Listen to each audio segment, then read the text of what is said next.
Salut à tous, c'est Bismart. On est reparti, une demi-heure de discussion, débat autour des thèmes clés de l'actualité économique du moment. On va parler du travail. Alors on va parler du travail sous deux formes. D'abord avec un slogan formidable, je vous le donne comme ça, et puis ensuite on va l'expliquer avec Cécile Maisonneuve. L'ouvrier qualifié, voilà le débat. Slogan formidable. Voilà. Et puis ensuite, vous savez qu'il y a une loi de simplification en préparation. Alors il y a notamment évidemment pas mal de propositions qui touchent autour du travail, autour du code du travail, pas vraiment, mais de tout ce qui entoure le travail. Bref, et on en discutera évidemment avec Emmanuel Barbara qui sera avec nous dans la deuxième partie de cette émission. C'est parti, c'est Bismart.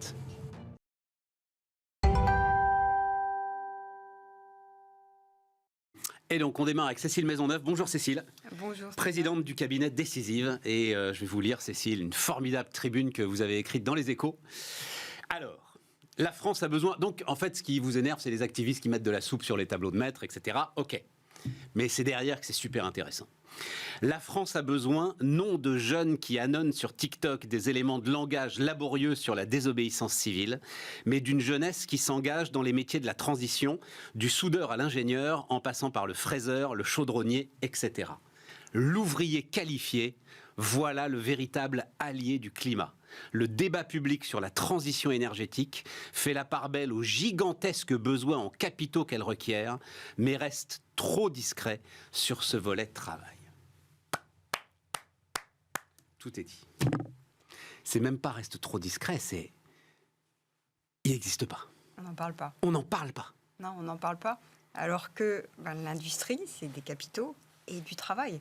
Comment est-ce qu'on a pu l'oublier ?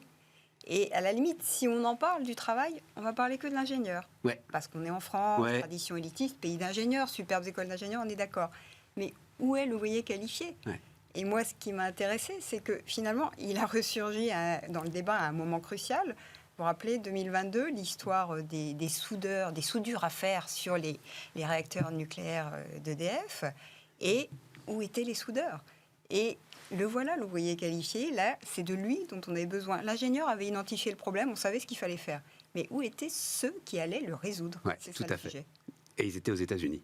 Et là, en l'occurrence, on les a fait venir des États-Unis. Et ils sont venus des États-Unis, ce qui a permis de rappeler l'origine de Framatome, hein, France, Amérique, Atome, voilà. Exactement, Framatome. 1958, Général de Gaulle. Cécile, c'est au cœur, par exemple, parce que tu parles de l'industrie et tu as parfaitement raison des soudeurs, mais le sujet MaPrimeRénov', et j'en ai déjà parlé ici, le bug considérable de MaPrimeRénov', et c'est exactement au cœur de ce que tu dis. C'est une question d'argent, c'est pas une question d'argent. Le gouvernement a retiré, je sais pas quoi, 1 milliard à MaPrimeRénov', mais non, en fait, on augmente. Il n'y a pas les gars pour le faire de toute façon. Voilà, de toute façon, vous pouvez mettre 4, 5, 6, 10 milliards. Il n'y aurait pas une maison de plus qui sera isolée parce qu'on est au taquet en ce qui concerne la main-d'œuvre. En fait, c'est très intéressant l'exemple de MaPrimeRénov'. Derrière, on parle de chauffage, on parle de gros pose d'émissions de gaz à effet de serre, on parle de gaz et tout.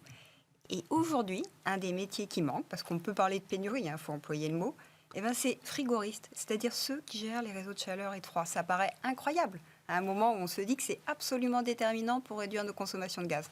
Eh bien non. Donc en fait, les exemples, on peut les prendre dans tous les domaines clés de la transition, de la réduction des émissions, de la réindustrialisation. À chaque fois, ce sont des compétences, des savoir-faire, des expériences qui ne sont pas là et qu'il faut reconstruire. Alors, tu avances un chiffre.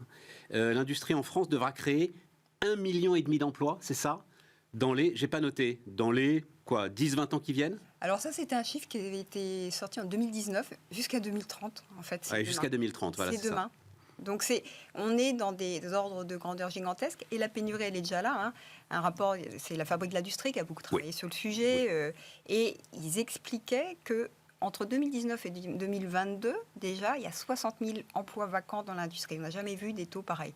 Donc, en fait, on n'en parle pas. C'est une crise à bas bruit, cette crise de pénurie de main-d'œuvre, mais elle est déjà extrêmement présente. Alors, tu descends dans cette tribune, tu vas aux racines de cette crise. Et c'est là où on peut commencer à sérieusement s'inquiéter, parce qu'on se dit, tiens, après tout, prise de conscience, etc. Étude très intéressante, j'avais noté leur nom. Voilà. Guillaume Basset, Olivier Louancy. C'est toi qui... Je ne connaissais pas cette étude, j'ai été la lire. Donc, je le dis très très rapidement, moins de la moitié des jeunes gens qui sont formés au métier industriel, et là on parle CAP Bac+2, c'est ça ? Exactement. Moins de la moitié ira en fait dans une usine. C'est ce qu'ils appellent le paradoxe, en fait. L'évaporation, ils disent, et c'est toi qui écris une forme d'évaporation, même de la jeunesse qui serait formée aujourd'hui et capable d'aller occuper ces métiers industriels. Parce qu'en volume, quand on regarde, on forme le nombre de jeunes suffisant pour les besoins de l'industrie. Et puis, 50% qui disparaissent comme ça. Et alors, les causes, c'est effectivement, qui sont très bien expliquées dans ce rapport dont je recommande la lecture, moi, qui m'a absolument fascinée. Bon, il y a des causes qu'on connaît très très bien, le problème de coïncidence entre la nature des formations et les besoins. Ouais. Le fait aussi que ces jeunes, ça a été des choix par défaut s'ils sont dans ces formations techniques. C'est pas une vocation, on les a pas poussés, on leur a pas dit écoute, tu vas avoir un super job. Non, on leur a dit tu vas faire ça parce que tu peux pas faire autre chose. Donc ça, on connaît tout ça. Mais ce qui est très intéressant aussi dans ce qui est expliqué, il y a aussi des problèmes. En fait, il faut descendre à hauteur de territoire pour comprendre ce qui se passe. Et à hauteur de territoire, qu'est-ce qu'on voit ? On voit des entreprises. Et alors, quel territoire ? Ça, c'est intéressant. C'est pas la France métropole là dont on parle. La France de l'industrie, c'est la France des villes moyennes. C'est elle qui a la carte. Vous regardez la carte de l'industrie 19e siècle, début 20e, c'est une carte des villes moyennes. Cette France-là, on sait qu'elle va pas très bien. Enfin, elle est très variée d'ailleurs. Et c'est là qu'il faut aller où les entreprises s'implantent. Eh bien, il faut en fait rapprocher. C'est de la proximité. Moi, j'appelle ça de l'innovation partenariale de proximité. Enfin, il faut que les gens, les formateurs, les élus et ceux qui ont les emplois, les industriels, se mettent ensemble. Et ce qui est intéressant de voir, c'est que c'est souvent d'ailleurs à l'initiative des collectivités publiques. Je pense que ce qui se passe dans le Grand Chalon, là, il y a beaucoup de sidérurgie. Et ben, c'est eux qui ont suscité ces rapprochements pour que les jeunes, non seulement soient formés, mais, j'allais dire, partent pas dans la nature entre la fin de leur formation et puis leur entrée dans l'emploi. Ouais, mais tu vois, Cécile, c'est là où, quand tu tires cette pelote, quand tu tires ce fil, pardon, c'est toute la pelote qui vient. C'était, alors, parce que maintenant elle fait autre chose, mais la logique d'Agnès Pannier-Runacher, très intéressante, où elle disait on ne peut refaire de l'industrie que sur les anciens territoires industriels. Elle avait parfaitement raison. Il y a énormément de prévention contre l'industrie dans d'autres territoires qu'il n'y aurait pas dans les anciens territoires. Sauf que, et tu l'expliques très bien, ce sont aussi des problèmes alors de formation, d'infrastructure, de logement. Ah ben, la crise du logement, moi j'appelle ça une bombe à fragmentation, d'autres l'ont dit, elle irrigue beaucoup de pans de notre avenir en fait. Et sur ce sujet, c'est clé. Il y a quand même aujourd'hui des entreprises, l'exemple d'une entreprise dans le Loiret, mon département d'origine, dans le Gâtinais, quand même une région industrielle qui a pu être sinistrée.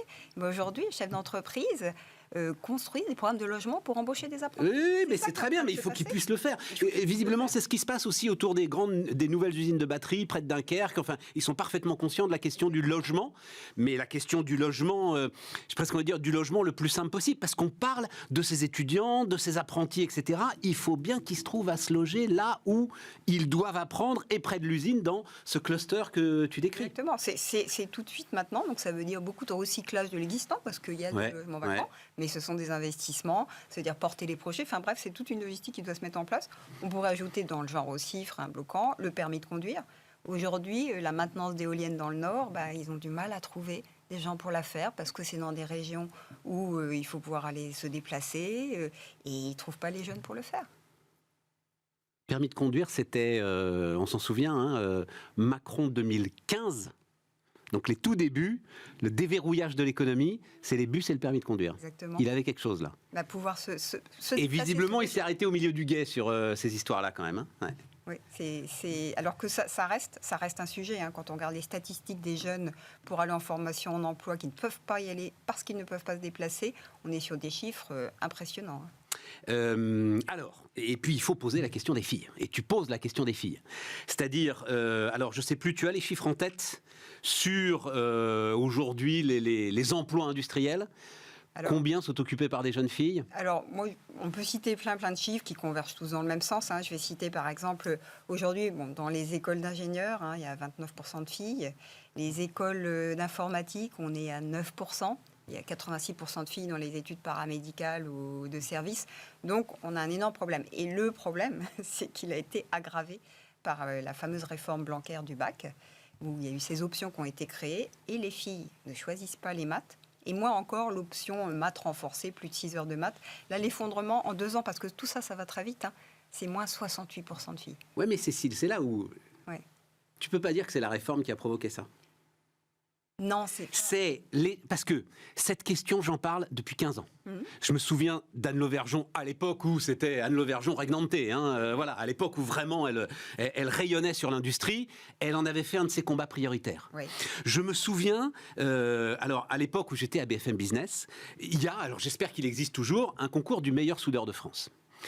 Et en l'occurrence, c'est une jeune femme qui avait gagné ce concours du meilleur soudeur de France. Et les gars avaient été suffisamment intelligents pour se dire il faut absolument qu'on l'envoie partout pour montrer que c'est possible. Elle était formidable. Jeune femme absolument formidable qui nous expliquait mais le plaisir et la dimension artistique qu'il pouvait y avoir dans un soudage et dans cette idée qu'on allait comme ça faire naître des objets industriels. Ça n'avance pas. Non. Il ne se passe rien de ce côté-là dans la tête des jeunes filles. Oui, mais voir ça recule. Et moi, alors, on peut pas le faire rentrer au burin dans leur tête, tu vois. Non, on peut pas le faire rentrer au burin dans leur tête. Alors, moi, j'ai eu la chance de travailler avec Anne Lauvergeon. Effectivement, c'était une de ses grandes causes. Ouais. Moi-même, je suis une pure littéraire, mais je suis totalement tombée amoureuse de l'industrie, justement, de cette capacité à faire des belles choses. Visiter une entreprise industrielle, c'est magnifique, des processus industriels. Moi, je trouve ça très beau. Et aujourd'hui, en fait, ce que tu décris, en fait, c'est ce qu'on appelle les rôles modèles. Il faut montrer.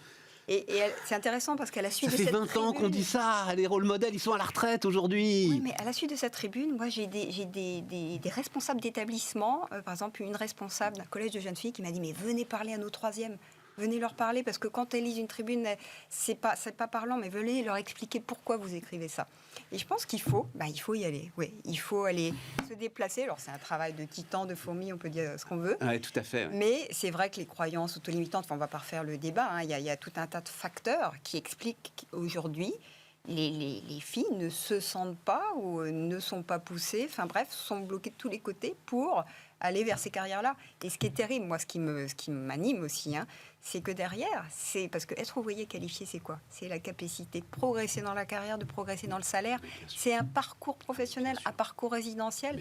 C'est de la liberté, de la progression, de l'indépendance. Donc c'est ça le sujet. C'est pour ça d'ailleurs, il faut le dire d'un mot, mais je vais arrêter parce que c'est un de mes grands combats. Cette idée que on pourrait supprimer les allégements de charges au-dessus de 2 SMIC et demi, 3 SMIC, parce que soi-disant ça ne crée pas d'emploi. Mais bon Dieu, ce sont les salaires en fait auxquels aspirent et auxquels arrivent assez vite les ouvriers qualifiés.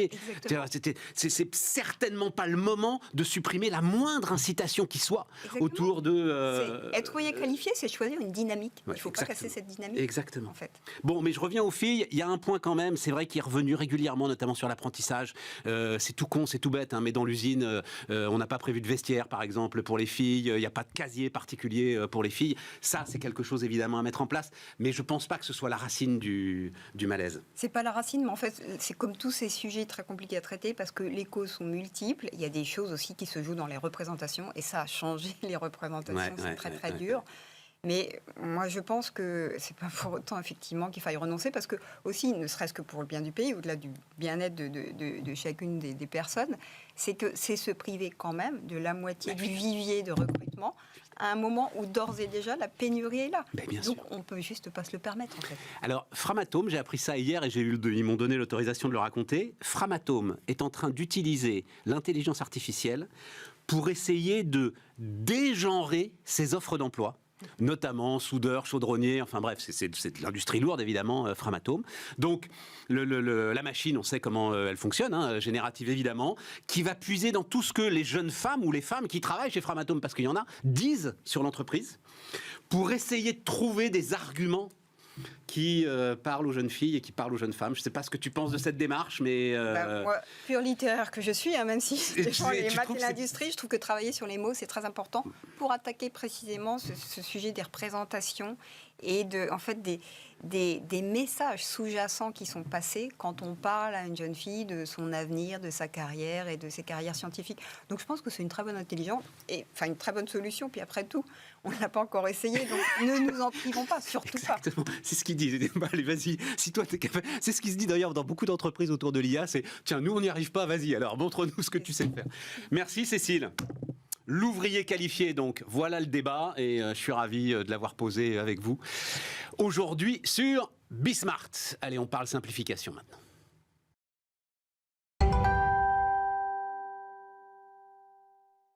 Et donc on repart avec l'avocat Emmanuel Barbara. Bonjour Emmanuel. Bonjour Stéphane. Spécialiste du droit du travail avec qui on discute régulièrement.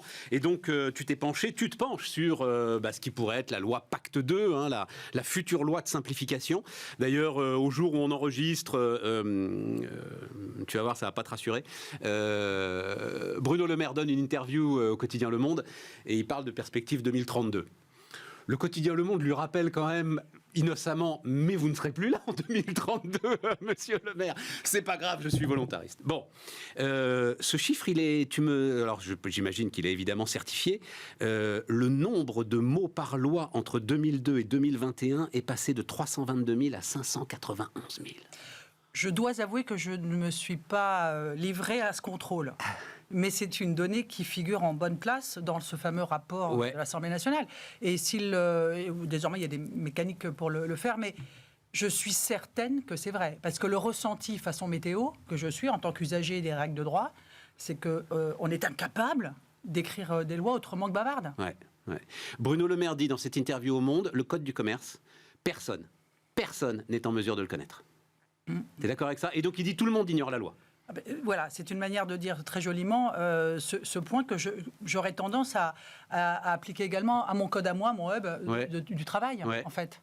C'est pareil? Mais oui, comment veux-tu... 4800 pages, c'est ça? J'ai regardé récemment parce que j'ai fait un petit truc, je crois que c'est 4008, quelque chose comme ça. Oui, ça dépend Code des général éditions, mais enfin, non, mais le Dalloz qui fait autorité, quoi. Voilà. Non, c'est absurde. Bon, qu'est-ce que tu mets en avant? Qu'est-ce qui, pour toi, aujourd'hui, serait le plus intéressant? Donc, je liste dérogation aux accords de branche pour les entreprises de moins de 5 ans et de moins de 50 salariés. Oui, c'est très bien, mais... Mais le problème, c'est que tu crées un autre seuil. Si tu fais ça, tu renforces le seuil de 50 ans. Oui, et puis je rajoute le critère du délai. Est-ce qu'il faut 5 ans? Parce que tout ça, c'est conditionnel. C'est-à-dire qu'au bout de 5 ans, tu dois te conformer à nouveau à ta convention collective. Donc, il va falloir pister les dates en fonction de qui, puisqu'il faut recueillir l'accord de l'individu. Ensuite, à tous les coups, il va y avoir des mentions qui seraient plus, d'ordre public que d'autres. Donc, bon, ça, c'est sous bénéfice d'inventaire, cette idée-là. Je la vois mal en œuvre. C'est-à-dire que toi, avec ton expérience, tu réalises que cette simplification, en fait, recèle une masse de complexité invraisemblable. J'appellerais même ça un peu brutalement, et pardon, mais nous sommes en pleine digestion, une chose trappe judiciaire, en fait. Parce que c'est à ce moment-là que tu vas te faire avoir. C'est qu'à un moment donné, on va t'expliquer que c'était pas fait comme il fallait, que, à propos, c'était pas 5 ans, mais là, en l'espèce, c'est 6 ans et 1 semaine, donc hélas, ça marche plus. Enfin, des choses trappes. Donc il va falloir mettre en place des systèmes pour prendre cet exemple-là de simplification que je ne trouve pas être la plus pertinente, mais de pister chaque Kazakh avec est-ce que d'abord je suis toujours moins de 50 et ensuite est-ce que le bonhomme de 5 ans, enfin, je veux dire, dit autrement, ce passage à 5 ans... non mais c'est un piège, on l'a bien compris, mais Emmanuel, j'ai l'impression que tu vas me dire ça sur les 14 propositions, c'est-à-dire qu'en fait l'idée, il faudrait presque ne plus rien toucher tellement notre administration est incapable de simplifier sans complexifier. La difficulté de l'exercice, elle est multiple. Mais au titre des caractéristiques saillantes, il y a d'abord cette forme, et c'est comme ça, cette forme de suspicion qui est toujours attenante à une loi, quelle qu'elle soit. Ouais. Deuxième sujet. Chaque loi qui est prise dans cet immense bavardage impose une forme de rite, pour ne pas dire procédure ou de procédé, qui sert un seul objectif, un seul, à l'exclusion de tous les autres objectifs. Exemple, je dois déclarer les honoraires que je verse à des travailleurs indépendants. Ça s'appelle la DAS2. Je dois la fournir à l'administration de la sécurité sociale, logique, au travers du dispositif que j'applique pour mes salariés, la DSN, et je ne dois pas oublier de déposer cette déclaration, donc pas la DSN, mais celle-ci, la DAS2, à l'administration fiscale. On voit bien que l'objectif, s'agissant de l'administration fiscale, c'est de vérifier que... De contrôler les indépendants. Voilà, mais c'est donc un objectif à l'exclusion des autres. Donc je fais une opération à l'exclusion des autres. Là-dessus, ils ont l'air de dire... Rassemblons... vous envoyez une fois une information et l'administration se débrouille pour l'envoyer partout. À l'heure de la technologie telle que développée, sauf erreur, ou alors il faudrait que ce soit à l'exclusion des administrations, les tuyaux doivent pouvoir se parler. Ce qui marche, moi, en tant que travailleur indépendant, j'avoue, je ne fais plus qu'une seule déclaration de revenus aujourd'hui. C'est vrai que de ce point de vue-là, les choses ont tendance à s'améliorer s'agissant de l'individu. De même que le France Connect ou le France, ton numéro de plutôt de fiscal, etc., te permet d'atteindre la mairie du coin. On est d'accord. Oui, mais ça c'est formidable. Ouais. Les entreprises, à l'évidence, en sont exclues. Donc, pour le moment.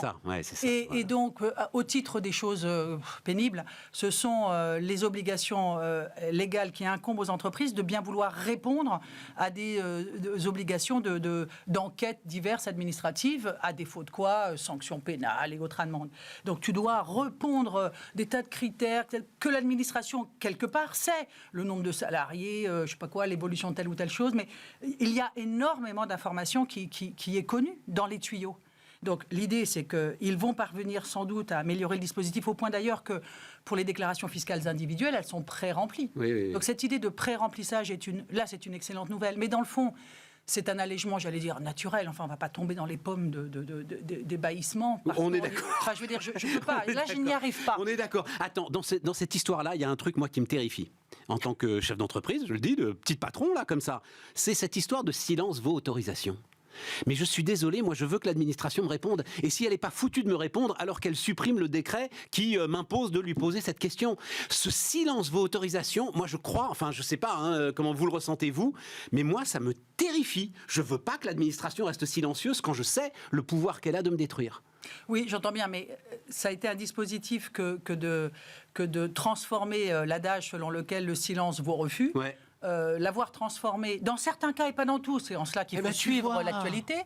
Et là, l'idée qui a l'air d'être en lice, portée donc par ce fameux rapport, ça serait de commuer ces autorisations adossées à un silence valant acceptation sous court délai par un dispositif de déclaration à charge de contrôler. Donc là, on se rapproche de ta crainte à toi. Déclaration qui est faite par l'administration ? Non, la déclaration de l'entreprise, par exemple, au titre du temps de travail, les dépassements horaires, semaines, journaliers, que sais-je, ou autres dispositifs qui nécessitent des autorisations. Ça serait désormais plus une autorisation, mais une forme de déclaration sous bénéfice du contrôle. Oui, je sais. Je sais que c'est là que le bas blesse. Réduire à 6 mois le délai de contestation de la rupture du contrat de travail. On est là sur un sujet qui a l'air d'être un sujet irritant. En tout cas, les syndicats sont vent debout sur cette histoire. Oui, ils expliquent que la réduction des délais se traduit par un sentiment, là encore, d'empêchement d'atteindre, d'accéder à un juge, si je puis dire. Ouais. Bon, je ne trouve pas que l'argument soit très pertinent, parce que si j'ai besoin de contester ce qui est arrivé, de contestation, un tribunal, voilà, a priori d'attendre 10 mois, une semaine, je ne vois pas ce que cela change que de dire, bon, vous avez 6 mois pour le faire, ce qui permet pour l'entreprise simplement d'avoir une forme de mise en tension, dans le fond. Hein. On reste sur un sujet qu'on connaît, dans la limite de 6 mois. Après, au-delà de ce délai-là, moi, ça ne me paraît pas un crime d'atteinte à l'accès de la juridiction. Donc, et par surcroît, il y a des pays, sauf erreur l'Allemagne, il me semble que le délai est 2 mois. Et on est bien d'accord, il s'agit juste de saisir. De saisir, voilà. Prendre un papier, trouver un avocat ou pas, parce qu'on n'est pas obligé d'avoir un avocat pour être prud'homme. Bon, de saisir. Voilà. Je ne vois pas ce que ça pose comme difficulté. Donc ça, c'est pas... Voilà, La question des effets de seuil, elle revient éternellement, la question des effets de seuil. C'est drôlement intéressant, parce que moi qui avais suivi de près ce point qui m'avait passionné, il faut bien utiliser des termes enthousiastes, mais du moins qui m'avait beaucoup intéressé en son temps. Je parlais de 2019, loi Pacte, la première, du mois de mai 2019, qui est venue en effet faire un vrai nettoyage de tous. Alors là, les seuils, ils étaient... partout. Ouais. Et on avait considéré que dans le fond... il y a un vrai gros seuil à 50, quoi. Voilà. Maintenant, il y en a un vrai gros 200. À 50. Voilà. Et qu'on avait, en quelque sorte, simplifié ce que voulait dire l'atteinte du seuil, puisque certains seuils, lorsqu'ils déclenchent une obligation, ça peut être un empêchement de passer le seuil. Donc, on avait donné 5 ans de franchise, en quelque sorte. Bon. Ce sujet des seuils, 5 ans plus tard, 5 ans plus tard, pose à nouveau un problème. Et c'est drôlement intéressant. Et c'est probablement à l'aune de l'alourdissement des obligations que chaque loi, qui, encore une fois, poursuit un but particulier, que ce soit dans l'environnement, que ce soit dans la santé, que ce soit dans l'égalité homme-femme, enfin, dans les lois sociétales, impose une suggestion supplémentaire à qui est à 50 ou à 250, etc.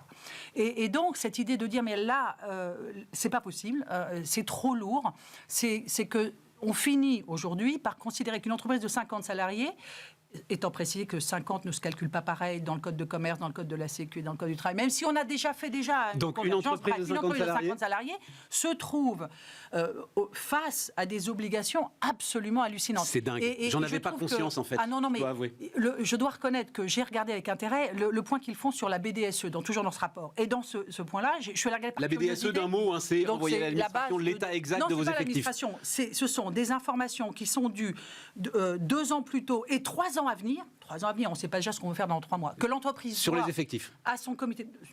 Non. Sur le domaine économique, financier, d'investissement, environnemental, d'accidentologie, d'égalité homme-femme, de licenciements et de nombre de licenciements opérés. Je dis de tête, c'est atroce.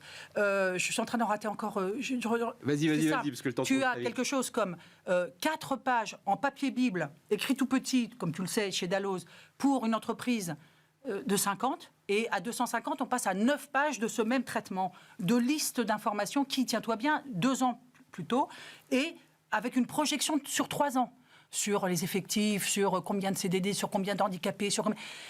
C'est atroce. C'est atroce. Et alors, l'objectif de cette loi, c'était à l'époque pour permettre que les négociations et les consultations récurrentes du genre politique de l'emploi, enfin les 3 blocs, comme on dit, politique de l'emploi, situation économique et orientation stratégique, soient adossées à ces informations. Et c'est tout. Je ne connais pas de sociétés, d'entreprises qui vont faire cette consultation sur l'égalité homme-femme, sur la politique de l'emploi ou encore sur les orientations stratégiques, qui se contentent de dire, on a la BDSE, donc on va discuter, on va se consulter comme ça. Donc le but est raté. Mais par surcroît, c'est impossible d'avoir la documentation en question. C'est absolument impossible. Il est question de le faire sauter, en tout cas pour les entreprises de 50. Il reste 1 minute, on a oublié un truc important, Emmanuel. Non, mais il ne faut pas toujours grincher. Donc bravo. Voilà. Soyons contents, déchaînons-nous, comme j'avais pu le dire quelque part.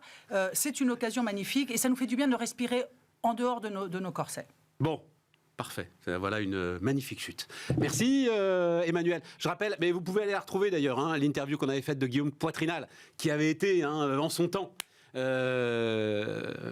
essayer de faire un choc de simplification. Lui, il nous avait dit, c'est très simple, soit le président de la République prend le truc en direct et ça fonctionne. Sinon, vous pouvez jouer de la flûte. Emmanuel Barbara donc nous accompagnait et nous, on se retrouve la semaine prochaine pour continuer cette discussion sur les grands débats économiques du moment.